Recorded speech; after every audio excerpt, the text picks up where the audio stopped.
48-hour art check, round 157. Yes. Proud of myself. I looked at the camera the whole time that time. It's amazing. And then I ruined it by saying that. Yeah. Oh, boy. Good times. All right.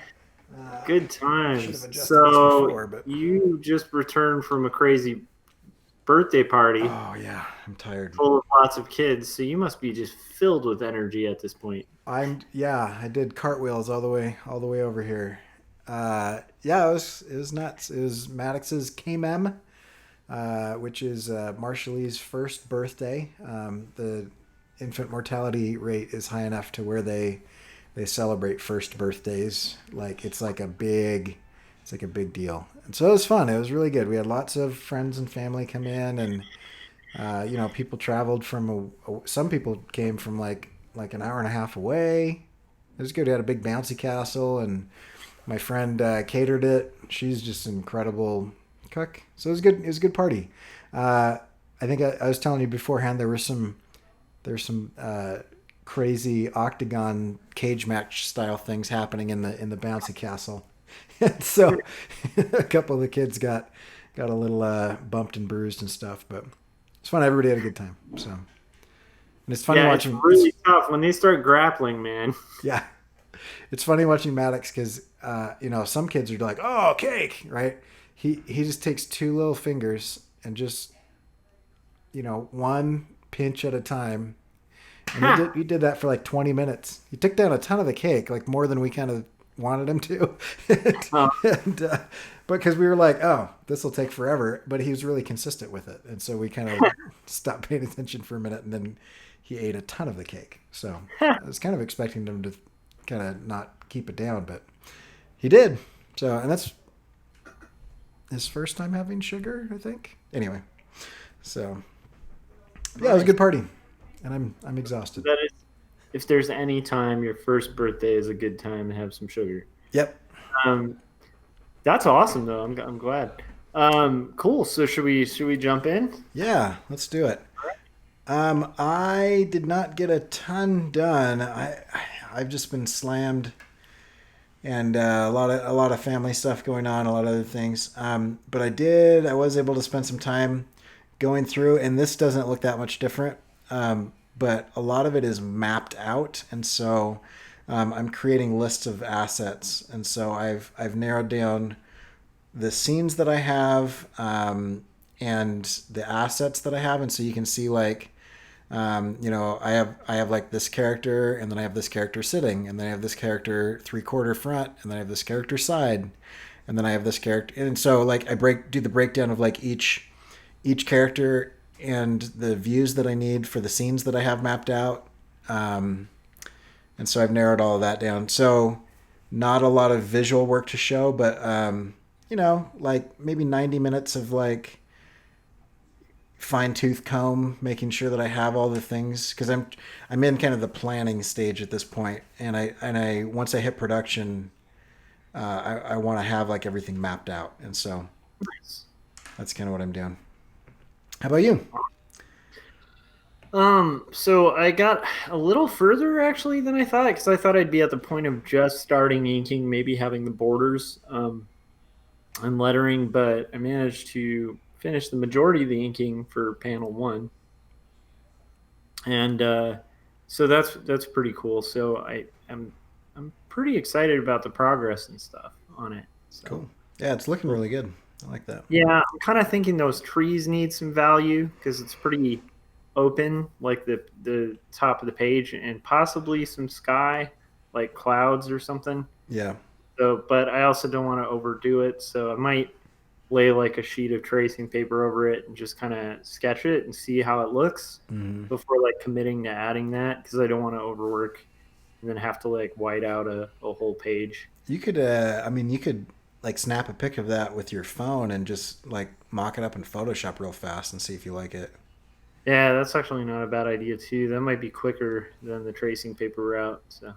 Yeah, that looks good. I think the main thing would be as long as you don't If it's like spot blacks in that tree, I think it would work. But if you put leaves there, you'd have a lot of complexity competing with the brick. Agreed. Yeah. So Yeah.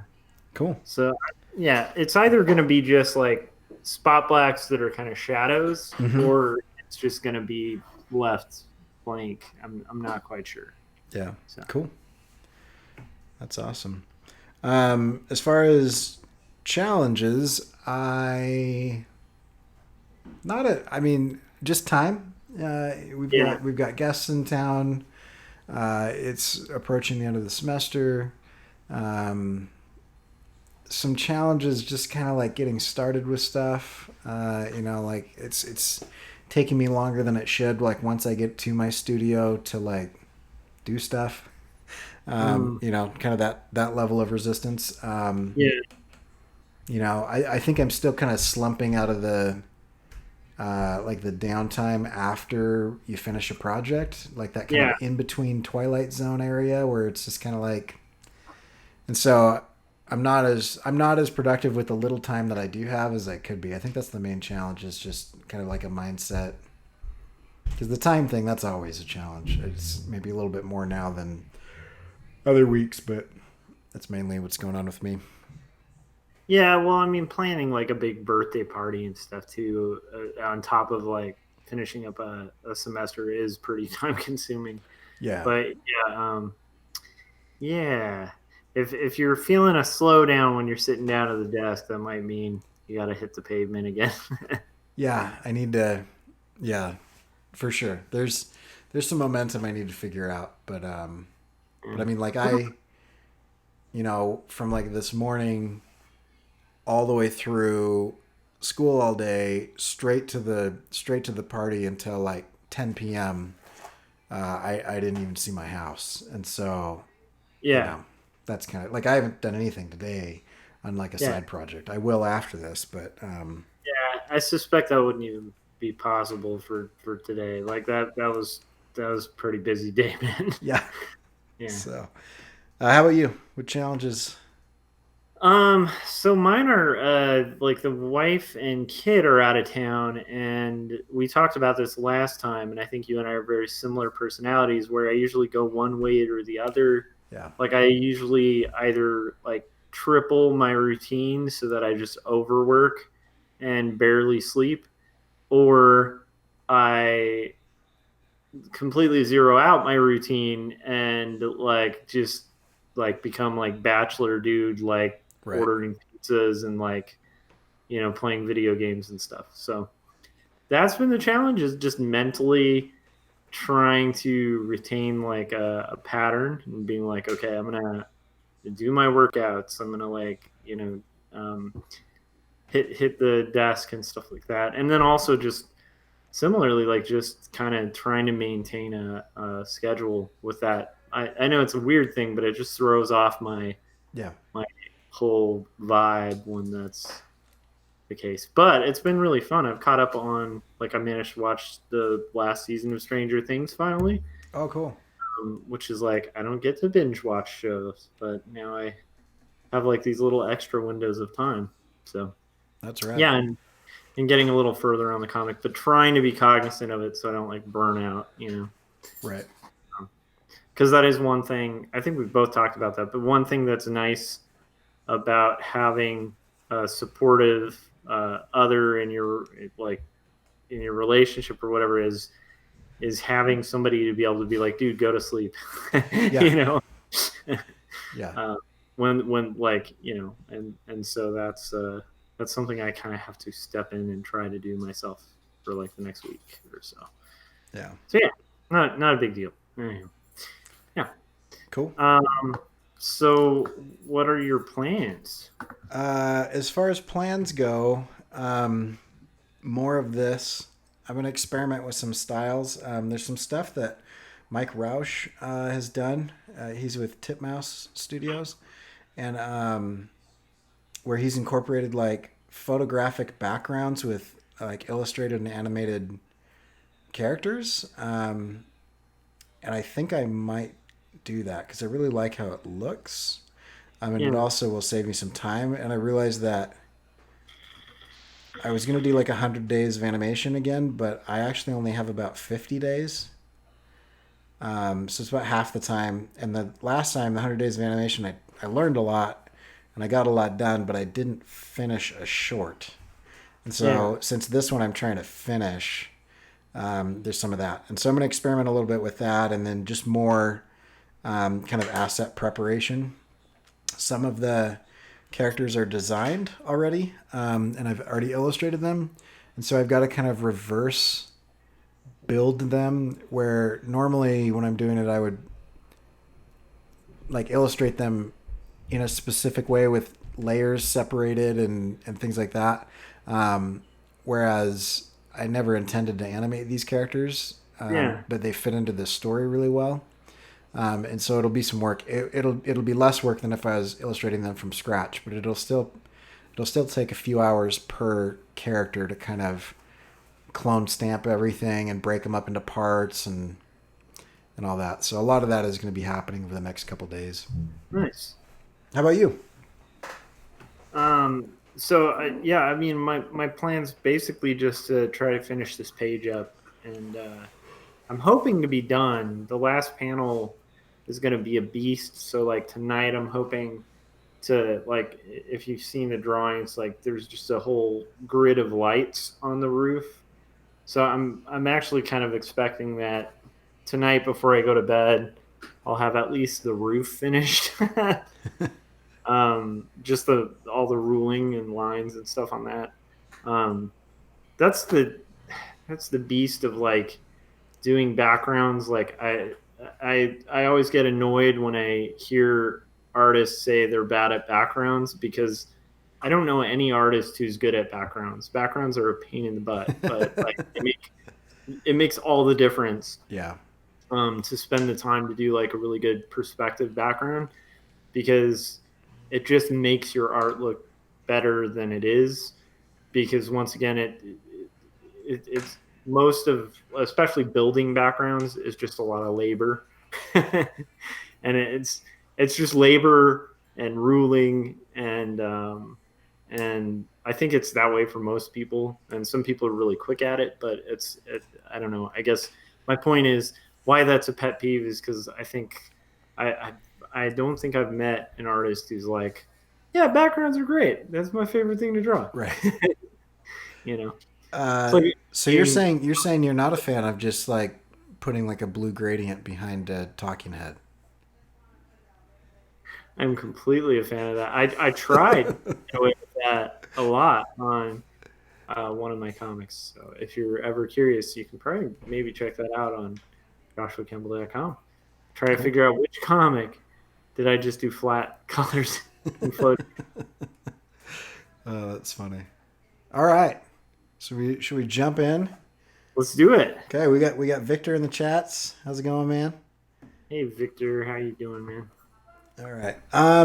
Why don't you kick us off since this is your topic, and I'll just jump in when it makes sense. Yeah, and I figured we'll keep it relatively short because we went pretty long on Monday, and you gotta get your stuff done and all that stuff. I'm gonna But pass out. okay, so my topic for this week is the power of being wrong and allowing wins. And so what I mean by that is it there's this kind of weird thing that happens when people look at authority figures from like the reality of I guess the reality of what it looks like to have a responsible authority figure and the thought of somebody who's having to deal with authority figures and their thoughts on what they would do as an authority figure. And one of the false things that's just prevalent, I probably had this thought too before being in positions of like having to like teach or manage or lead people, was the idea that like once you're the boss, you get to boss people around. Or once you're the teacher, you get to teach everything and you're always right. And I don't know if that's reinforced by like bad teachers and bad bosses. I'm guessing it is. But like to me, and there's this is backed up by like tons of management books, tons of leadership books, tons of like books on psychology and just like gaining compliance from people. And like one of the quickest ways to like lose respect is to correct people in a conversation in a way that's just asinine. So Like like unnecessary corrections. yeah, so Yeah. like there's good correction, like facts are important and stuff like that. But there are times where like you can let somebody look good. Like it actually can be an asset to like let somebody look good in a group situation. And then once again maybe pull them aside or something like that outside of that. That shows like to me that shows more kind of leadership. That's what I try to do. If I have a staff member say something blatantly wrong, that's not going to hurt anything having to do with like the workflow at my job or anything like that. I'm not going to jump down their throat and correct them in front of a group of people because it's just like it's kind of humiliating for that person and and actually would lose I think respect the respect of the room for me in that Right. scenario because it just looks like a power grab. So like that to me is like one of the things that it's weird because I see this constantly with like students with like pretty much any time I've been on both sides of the aisle of like a situation where there's a group of people where I see people kind of do that like it's almost like throwing somebody under the bus in a group situation and it really loses at least for me it loses I lose a lot of respect for people when they do that. So that's what I meant by like allowing wins, but it goes along with a psychology too of the power of being wrong, where and we've kind of touched on this before, but like some of the earliest advice I got before teaching was, the worst thing you can do as a teacher if a student asks you a question is just BS like the answer when you don't, because they will see right through it and you'll lose the room. And you And once, lose an opportunity to yeah, strengthen the other things that you've said. exactly. And aside from the fact that you've also just closed a door to a gateway to knowledge, which is like a really foolish thing to do. Like being wrong, actually, a lot of the time should be like an enjoyable thing because you are able to learn. Mm-hmm. So anyhow, so the reason I wanted to kind of bring this up is just it's just been on my mind. I've been reading some books on leadership and advice and stuff. And I've been thinking about this just across the board for like the 15 years or so I've been doing this and how often I see that and then how I've actually fallen prey to the opposite of that. Especially when I was a young artist and like first entering into the field. So I don't know. I mean, that's kind of touching off the topic. Does that kind of ring anything with you? Like, Yeah. Oh, yeah, I mean, I try to look at things. I know that most of the time on this show we're talking about cartooning, illustration, design. Sometimes film and animation, generalized creativity. I think sometimes it's important to step back and understand that like most of what we're talking about is interpersonal communication. It's like human relationships. And if you look at like something that feels really authentic in an illustration, it's because like there's some humanity in that and there's some understanding and whatnot.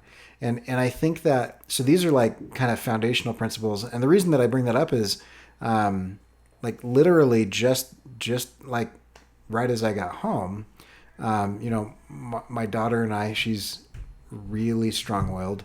Like she did something wrong, and I was like, hey, like let's do this in the future. And then she like maintained that she was right when I knew that she understood that she was wrong. And so yeah, after everything kind of calmed down, you know, I just said, let's. I don't want to do this right now. Let's you just go away. Go calm down, and then we'll talk when you're in a different attitude. And so she came down. She said, "I'm sorry." And she said, I just get really frustrated when I think you're wrong and you won't back down. And I said, that's interesting because that's kind of how I felt about that situation. I said, I know as somebody who is 30 years older than you are that I was right in that situation. She goes, but you never apologize. And I'm like, no, that's not true. When I am wrong, I apologize. And she's like, so you just say you're never wrong? And I said, well, I'm not often wrong in simple things that you're learning because you've only been on this planet for like 9 years. And so, like, I've got 3 decades of experience. And so when I say, excuse me, and you don't get out of the way or whatever, which was the whole thing, I was carrying this thing. She's like, you don't even understand my side of the story or whatever. And I was like, there's no sides of the story. There was, you were in the way and wouldn't move. And I said, so doubling down on that situation makes the situation worse and it makes you look silly, right? But if you just recognize, sorry, I made a weird choice. I apologize. I didn't mean to get in your way, whatever. I'm sorry about that. Then you actually look like a really mature individual, like to be able to admit, that you're wrong. And you look at people that are more more immature and maybe more weak-minded. Yeah. They're almost incapable of admitting that they might have made a bad choice or maybe that they made a mistake or whatever.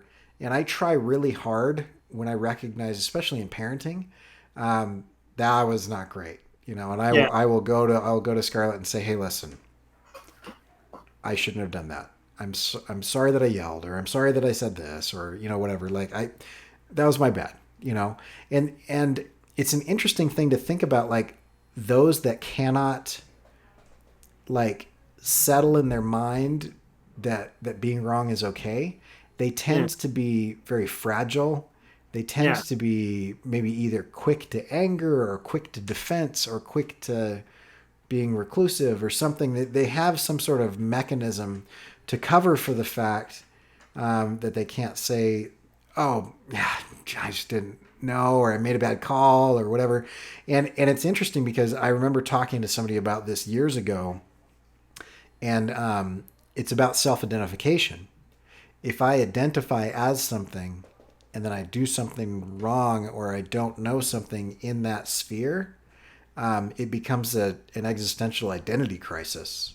Yeah. And so if you're like the guy that knows all the things about X, and Yeah. somebody asks you a question about X and you don't know that specific thing, who are you? What happens with this? And so it's a really interesting thing to look at that and say, like, give yourself permission Yeah. to not know everything and to, like, in the field of communication, this is one of the key points. People mistakenly think that because I have a degree in communication, I should be a perfect communicator, and that is a dangerous position to be in all of the classes that I've taken, where they're doing professional communication training. They're like, you need to understand that you are going to miscommunicate. You are going to say things wrong. You're going to say things inappropriately. You're going to misunderstand other people. There will be communication errors that are your fault, and that is normal and okay. And Yeah. like, I always thought it was really interesting as like a 20-year-old sitting in these classes, like, why do they say that at every one of these classes? It's like a focal point.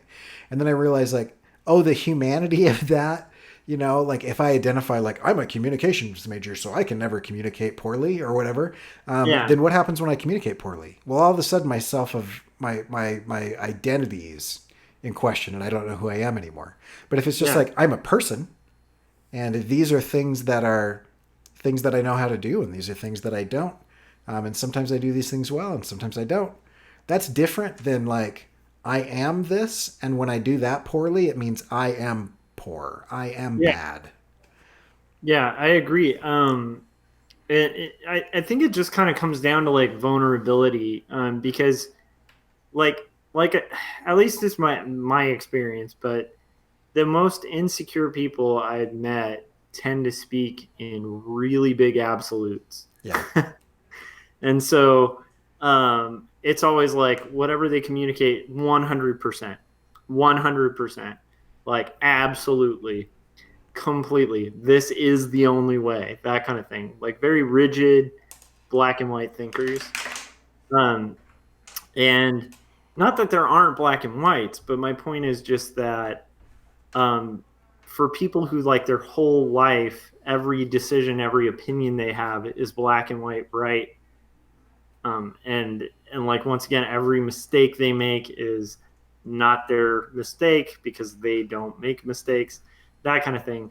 To me, that like raises a big red flag. Like for anyone I'm dealing with, like if I were hired by a company that was like, we never make mistakes, we've never made a mistake, we never lie, like that, those kind of statements, like nevers and always, like to me that starts to signify that I'm dealing with somebody who's fairly immature, Yeah. because I'm like I just don't imagine anyone who's been on this planet for a long period of time um, making a claim like that about like their own abilities without being able to back it up. And Yeah, and and if you look at Perry's neurological model, he breaks down the stages of neurological development during the college age, so from like 17 to 25, yeah, um,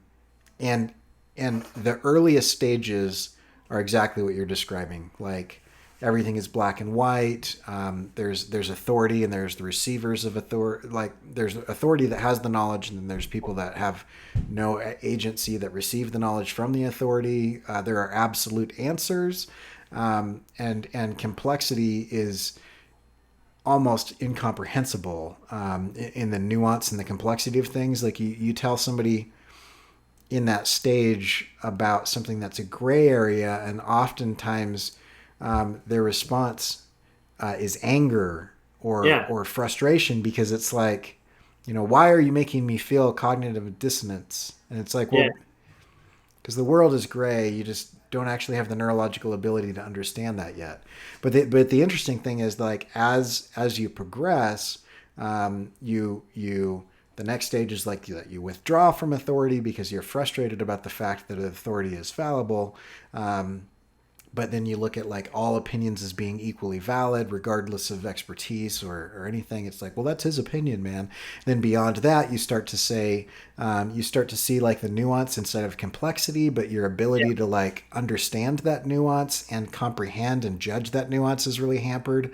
And then yeah, eventually you get to the point on the other side of complexity where you have the clear sight of simplicity in the midst of complexity, and that's exactly. where you can make um, educated guesses. You're basically saying, I know that this isn't an absolute, but I do know that this is the best I've got with what I know, and so that's what I'm going to commit to, and that's called commitment within relativism. And it's actually a significantly more advanced way of thinking. Not to say that the other ways of thinking are bad, because he Yeah, doesn't make value judgments of bad or good. It's just important to understand that some people think one way and some people think the other way. But it's a more advanced ability to be able to hold conflicting ideas in your mind without going crazy. Like to understand that there's something I don't understand. I know this is true. I know this is true. And those things conflict with each other. And there's probably something in this. And with all of this information, I'm going to make this decision because I feel like that's the best that I can do at this time. Given that things might change and I'm willing to change with the times, that is an exceptionally advanced way of thinking, because you're basically saying that it's okay to be fallible, which is really hard for like lower levels of neurological development.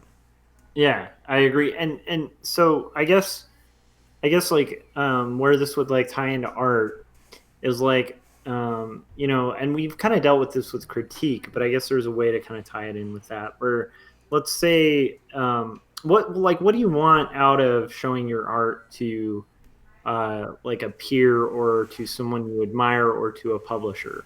Yeah. Do you want them to say this is amazing, we'll publish it, and then never give you a contract because it's terrible? Yeah. You can go on deluding yourself thinking it's great, do you want them to tell you what they actually think of it? And then are you open to being wrong? Are you open to being like wrong in your own perception of where your work was at, and actually having that gateway open so that you can advance and make it right, you know?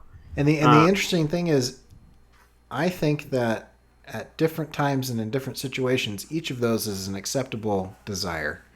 Like Exactly. there are some times where I just need to be validated in my Mm-hmm. art, and there are other times where I need to know what I'm not seeing so that I can improve, and Yeah. there are other times where just an honest assessment of is this good or bad, or what's working and what's not working. Yeah. But a lot of times I think, and I know you weren't saying this, but a lot of times I think like we say, oh, it's only this, It's like, no, it's very situational. Like there are many times where I'm like, I'm done with this. Will you tell me it looks good? Because I Yeah. want to be able to move on.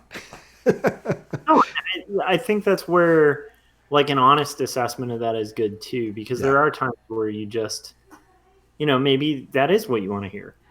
Um, and like tying into like, so the reason I was thinking about the grace of like somebody kind of letting something slide, um, like a conversational error, is I've thought about the multiple times that I've met guys like that are way bigger in industry who could be a pathway somewhere, right? And they've said something really stupid in front of a group of people that nobody called them out on, and it's not a damaging thing they said. It's not going to lead to any Yeah. harm or any sort of problem. And the grace of letting that slide, but I've also seen them do that to people who they have no reason to let it slide with, Right. because it's not like positionally they gain an advantage by kissing up to Right. like a young artist who's just hanging out or whatever. I've seen that displayed a lot with a lot of the people I admire. And we were actually saying this before even recording. Like, what's mystified me about the industry is usually when I meet people that are really kind of snotty and like jerks, they're usually not the big guys. Yeah. Like, occasionally you do have somebody who's like brilliant and they're just a jerk. and and actually, weirdly enough, because it's such a tight knit community, like everyone in the community knows they're a jerk, but they're just like, but they're brilliant. So we just kind of we let them do their work. Yeah. We want to work with them, but we like their work. We like looking at their work. There's that occasional person, but that's a real exception. I think the majority of the time, like the most humble people you'll meet are some of the most successful people. And so like that to me, um, like once again, kind of I don't know why I thought of this. I think it's because like a couple days ago I just saw somebody do that to someone who was in a lower position than them. And I just thought it was kind of a dick move. Yeah. Because like there was no purpose in that other than just feeding your own ego. And in that scenario, it was just I hope I'm being clear about what that is, like what I'm talking about. Was I clear about that? I don't know. Yeah, I think so. I'm trying to figure out who said this. It seems like it's been attributed to a lot of different people, but you can easily judge the character of a man by how he treats those who can do nothing for him. Yeah. Yeah. And I mean, is it Ann Landers or Abigail Van Buren or whatever? I don't know. I'd have to probably read this article to do it. It looks like there's a big thing. But anyway, I've often thought that that's super important because Yeah. one tenet of existentialism uh, is to not treat people as objects, and our natural inclination is to objectify everyone because we view people as they relate to us, and so Yeah. it's really difficult to view people as they are themselves rather than as this person will do this to me, or this person has this opportunity for me, or whatever. It's like you get pulled over by a policeman or something. You're not thinking this is probably a father of two people. You're thinking, how is this object going to interact with me, it's going to be threatening or frustrating or, Yeah. whatever. And so it is a really interesting thing to look at those who could totally rip somebody to shreds for being wrong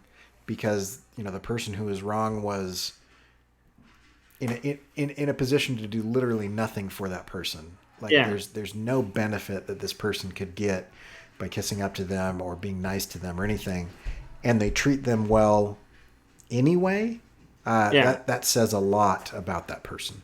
Given an Yeah. opportunity to do otherwise, they choose positivity or encouragement or even just kind of like turning a blind eye to something that is as a harmless mistake.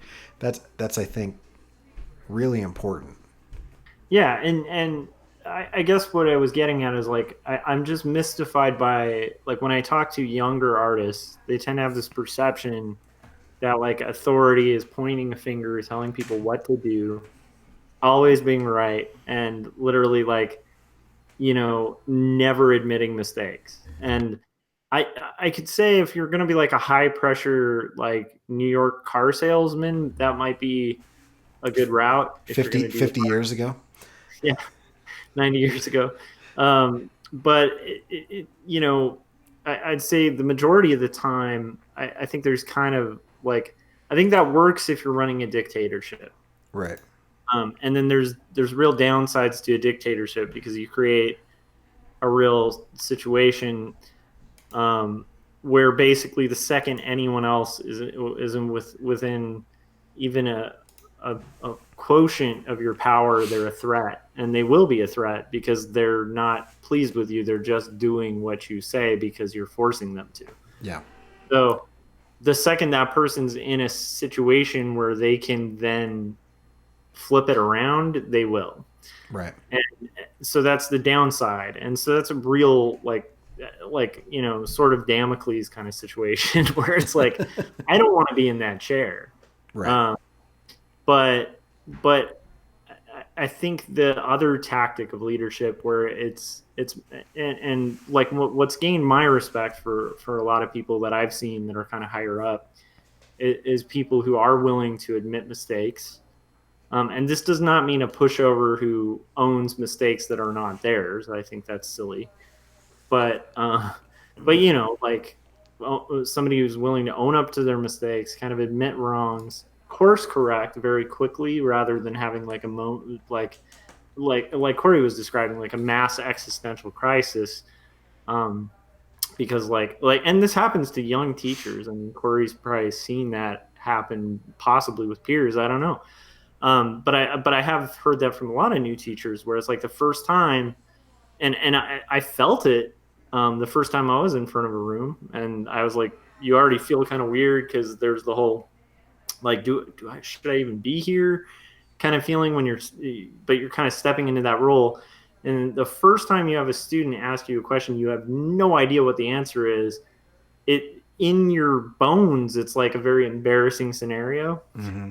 Um, but then what's weird is the second you're just like, yeah, I really don't know. It's like that gut thing disappears, and surprisingly, like classrooms could care less. Like they actually, I think people respect that. So yeah, so that's part of. I can Along understand. those lines, I think in industry it's important as well because. Oh, I'm sorry. In industry, I think it's important as well because, like, one of the things that I can honestly say that I think I did well as an art director was openly admitting when somebody was better than me at Yeah, something specific. There's some real power to being able to say, hey James, would you do this because you've got a better handle on photography than I do. Like all of a sudden, everybody's like, whoa.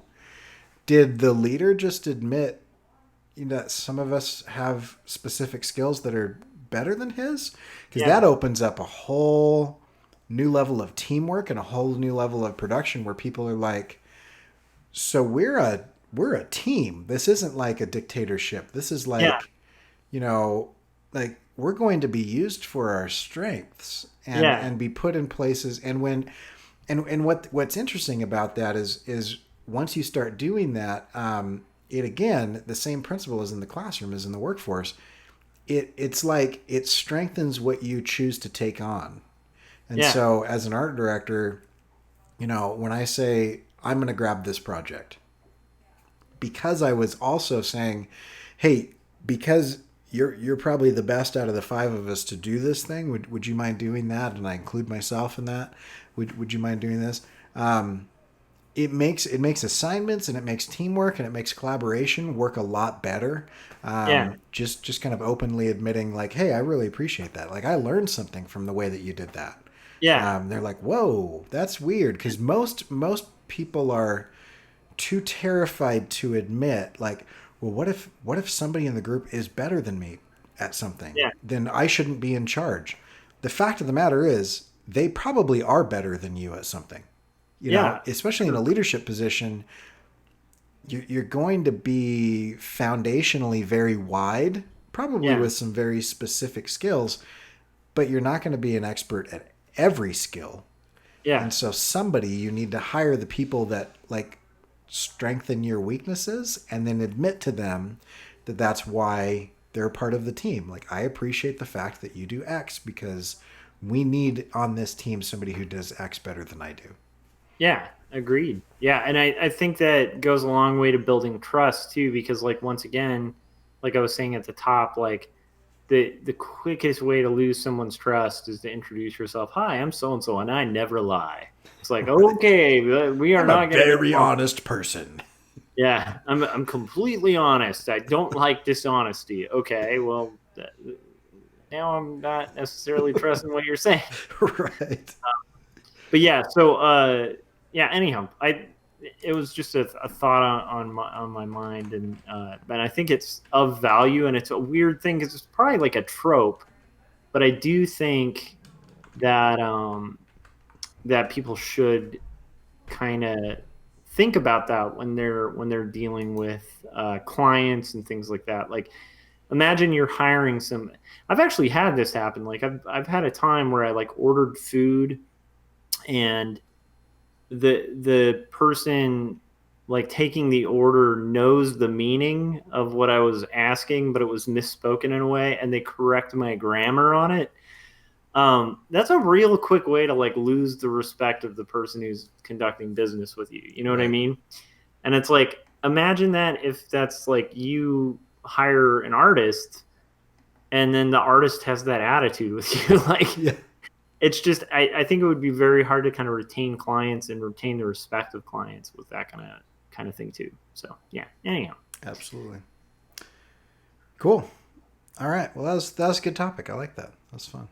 Cool. So, if you want to check out our work, you can always go to joshuakemble.com, and you can see lots of the stuff, especially in quarterly stories, where Josh is being exceptionally authentic and vulnerable with some of the things that he's done. He's a character in that story, and is intentionally going out of his way to not hide his faults. It's an interesting telling, because I think all of us would, our natural response would be like, I'm going to tell this so that I look a little bit better. And there are scenes in that where Josh doesn't look great, which is kind of like what we're talking about, and I think is one of the most powerful things about that story is that it's real and authentic. So go check that out. It's quarterlystories.com, joshuakemble.com, and you can just go to quarterly stories. And then you can see some stuff that I did at corykerr.com. All right. So we'll see you guys in a couple days. I'm out.